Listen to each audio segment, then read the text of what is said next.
The Newsday continues here on One News Now. I'm Diego Castro, bringing you the biggest headlines from around the world.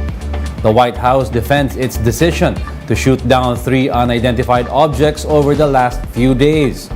White House says the 3 objects, including one shot down Sunday over Lake Huron, were traveling at such a low altitude as to pose a risk to civilian air traffic.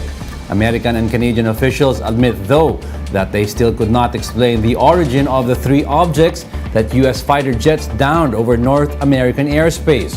White House National Security spokesman John Kirby said that while the Biden administration does not yet have evidence that they were equipped for spying purposes or even belong to China, officials have not ruled that out. The recent shoot-downs happened days after the suspected Chinese spy balloon was brought down off the South Carolina coast after drifting across the U.S. Officials note that the 3 most recent objects differed in size, maneuverability, and other characteristics from the surveillance balloon shot down on February 4. We're calling this an object because that's the best description we have right now. We do not know who owns it. Whether it's state-owned or corporate-owned or privately owned, we just don't know. The predominant concern by the president was a safety of flight issue at that altitude. Remember the one that we shot down last Saturday? It was at 65,000+ feet, so no threat to civilian aircraft. This one at 40,000 feet could have posed a threat to civilian aircraft, and it did not appear to have the maneuverable capability that the other one did. So, virtually at the whim of the wind. For now, U.S. Defense Secretary Lloyd Austin said the priority was to locate debris from the unidentified objects. Austin said U.S. citizens on the ground are not at risk from the objects. Right now, our priority is debris recovery so that we can get a better sense of what these objects are. We're working closely with the rest of the federal government, including the FAA, the FBI, NASA, and others to work through what we might be seeing. That said, because we've not been able to definitively assess what these recent objects are, we've acted out of an abundance of caution to protect our security and interests. That's why we have teams working hard to track down the debris from over the weekend. We have extensive efforts in South Carolina, Alaska, and Lake Huron, and we're supporting our Canadian partners in their efforts there. The Ukrainian city of Bakhmut endured heavy artillery fire on Monday as NATO backed reports of a new major Russian offensive. NATO confirmed the latest attack, which comes days before the first anniversary of Moscow's invasion. Ukrainian defenders braced for new ground attacks, with positions in the city having been fortified and only people with military roles allowed in. Bakhmut is a prime objective for Moscow, as its capture would give Russia a new foothold in the region and a rare victory after months of setbacks. Several NATO countries allied to Kyiv agreed to meet for possible further military aid in response to Ukraine's desperation for more weapons. A NATO source also said it would increase targets for the stockpiling of ammunition. We'll be back with more stories after the break. Keep it here on One News.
You're still watching One News Now. I'm Diego Castro.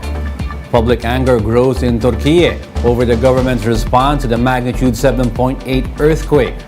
Residents continue to complain about lack of water, food, medical supplies, and rescue equipment. Some of them said the massive damage across the country was due to precautions that were not taken earlier. Turkish President Tayyip Erdogan earlier admitted challenges but said the situation is now under control. However, rural areas, especially in southeastern Turkey, are still struggling in the aftermath of the tremor. More details in this report from the Associated Press.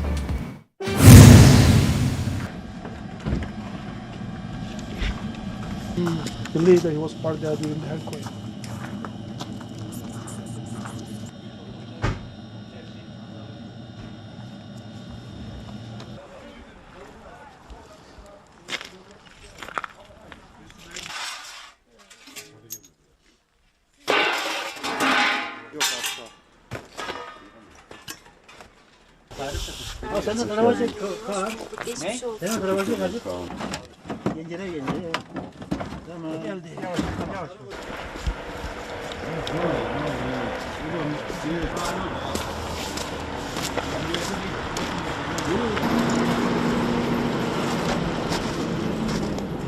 Böyle çamurun içinde yatıyor.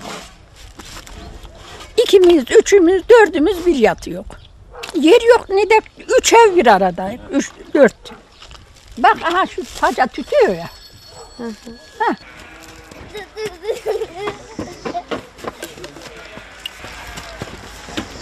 Çadıra gitmeyin.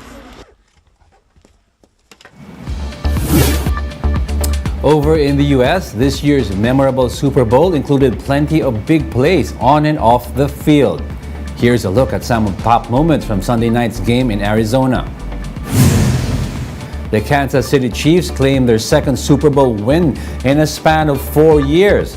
That's thanks to Harrison Butker, who kicked a 27-yard field goal with 8 seconds remaining to lift the Chiefs to their 38-35 win over the Eagles.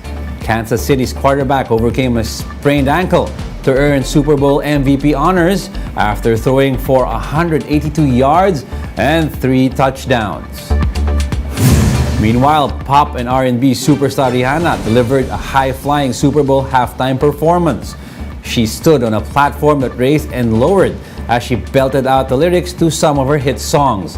The 9-time Grammy Award winner did it all while pregnant, a news she confirmed after the show.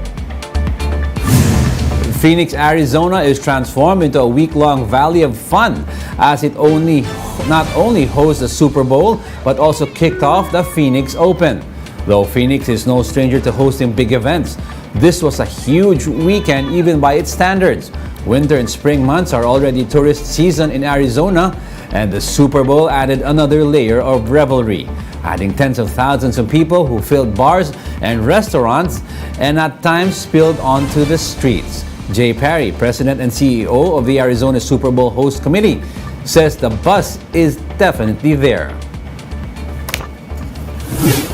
And those are the top stories of the hour. Join us again at 9 a.m. as we continue to monitor the day's biggest stories.